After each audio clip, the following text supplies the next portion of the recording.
Assalamualaikum warahmatullahi wabarakatuh. Saya Septidila Safitri dengan NIM A1B119043 dari kelas reguler B Pendidikan Bahasa dan Sastra Indonesia Angkatan 2019 akan memaparkan materi tentang memahami konteks wacana.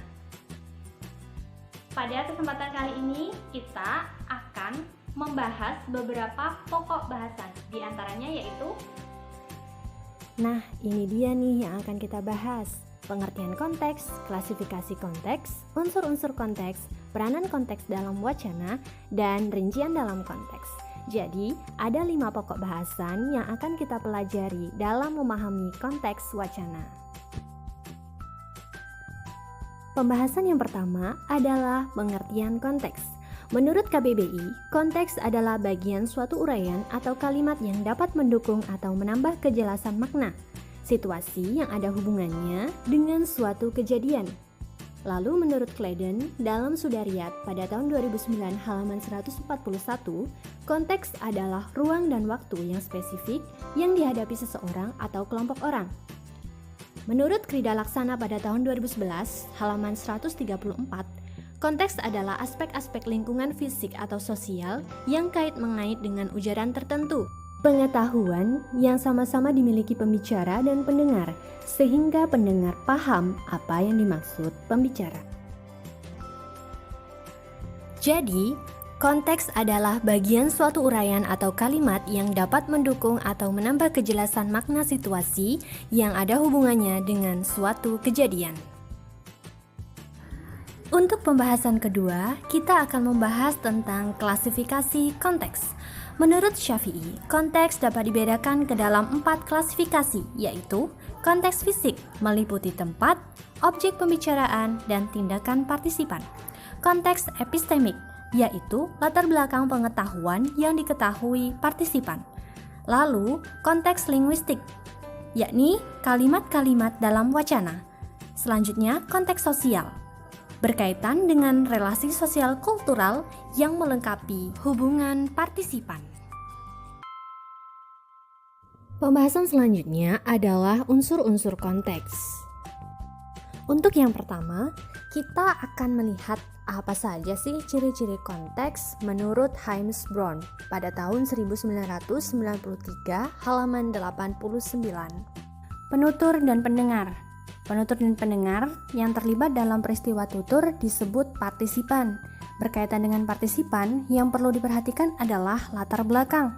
Dengan mengetahui latar belakang partisipan pada sebuah situasi akan memudahkan untuk menginterpretasikan penuturnya. Lalu, ada topik pembicaraan. Dengan mengetahui topik pembicaraan, pendengar akan sangat mudah memahami isi wacana.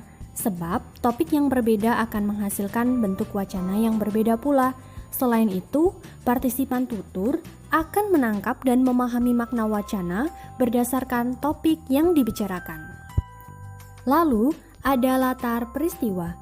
Latar peristiwa dapat berupa tempat, keadaan psikologis partisipan, atau semua hal yang melatari terjadinya peristiwa tutur.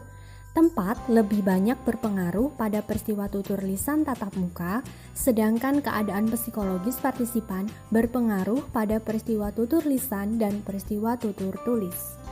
Selanjutnya, penghubung. Penghubung adalah medium yang dipakai untuk menyampaikan topik tutur. Untuk menyampaikan informasi, penutur dapat menggunakan penghubung dengan bahasa lisan atau tulisan. Kode. Kode dapat dipilih antara salah satu dialek bahasa yang ada, atau bisa juga memakai salah satu ragam bahasa yang paling tepat dalam hal itu.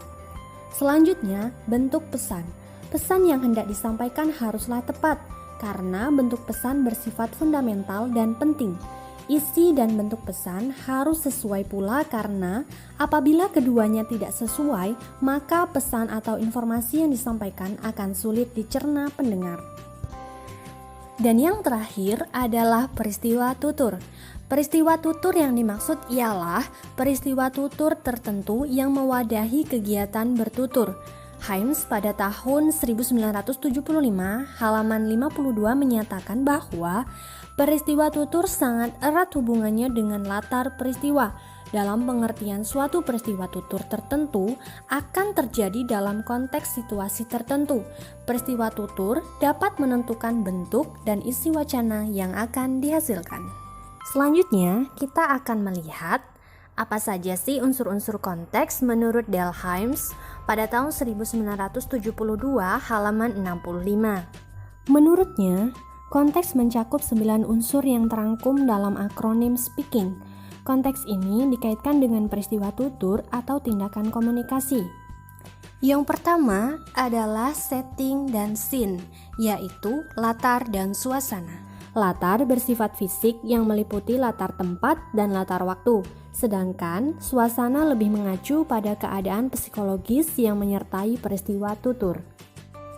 Yang kedua, partisipan, yaitu peserta percakapan atau semua pihak yang terlibat dalam peristiwa komunikasi.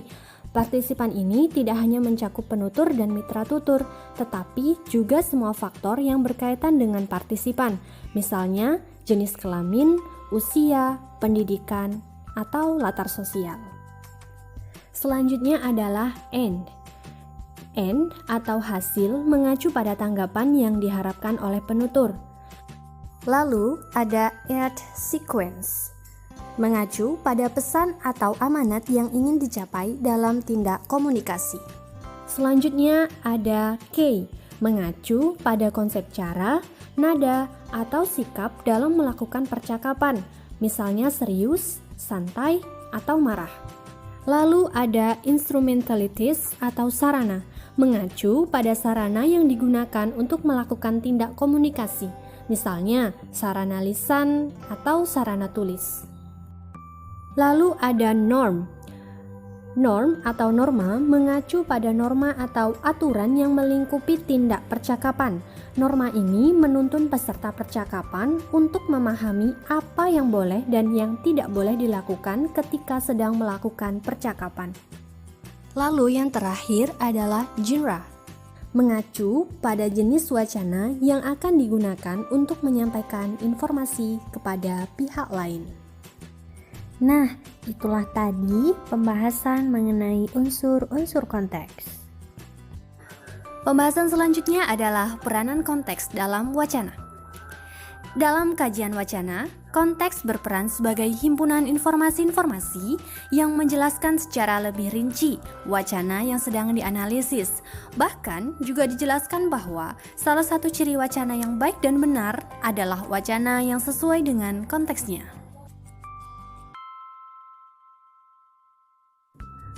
Pembahasan yang terakhir adalah rincian dalam konteks. Yang pertama adalah rincian fisik, kedua rincian emosional, ketiga rincian perbuatan, dan yang keempat rincian campuran. 1. Rincian fisik atau ciri luar.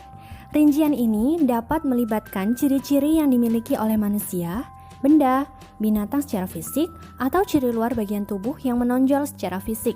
Contohnya, berkulit putih, tegap, atau berambut cepat. 2. Rincian emosional. Rincian ini berhubungan erat dengan makna feeling di dalam semantik. Makna feeling berkaitan dengan sikap pembicara dengan situasi pembicaraan atau emosi. Contoh, galak, liar, cantik soleha, atau soleh. 3. Rincian perbuatan. Rincian ini menyangkut upaya ragam tindakan yang dilakukan atau dialami oleh pelaku di dalam konteks wacana. Rincian perbuatan mengacu pada unsur sebagai ciri acuan, bisa orang, binatang, atau benda tertentu. Contoh, sedang berlari, sedang membaca, atau sedang berdiri. 4. Rincian campuran. Rincian campuran terjadi antara rincian emosional dan perbuatan, fisik dan perbuatan, atau fisik dan emosional. Contohnya, Ida yang soleha itu mengambil piring dari dapur. Ia berbaju merah pada waktu itu, serta gaya berpakaiannya yang anggun membuat dirinya nampak lebih cantik. Baik, itulah tadi pembahasan tentang memahami konteks wacana. Terima kasih atas segala perhatian dan mohon maaf atas segala kekurangan. Saya akhiri dengan wassalamualaikum warahmatullahi wabarakatuh.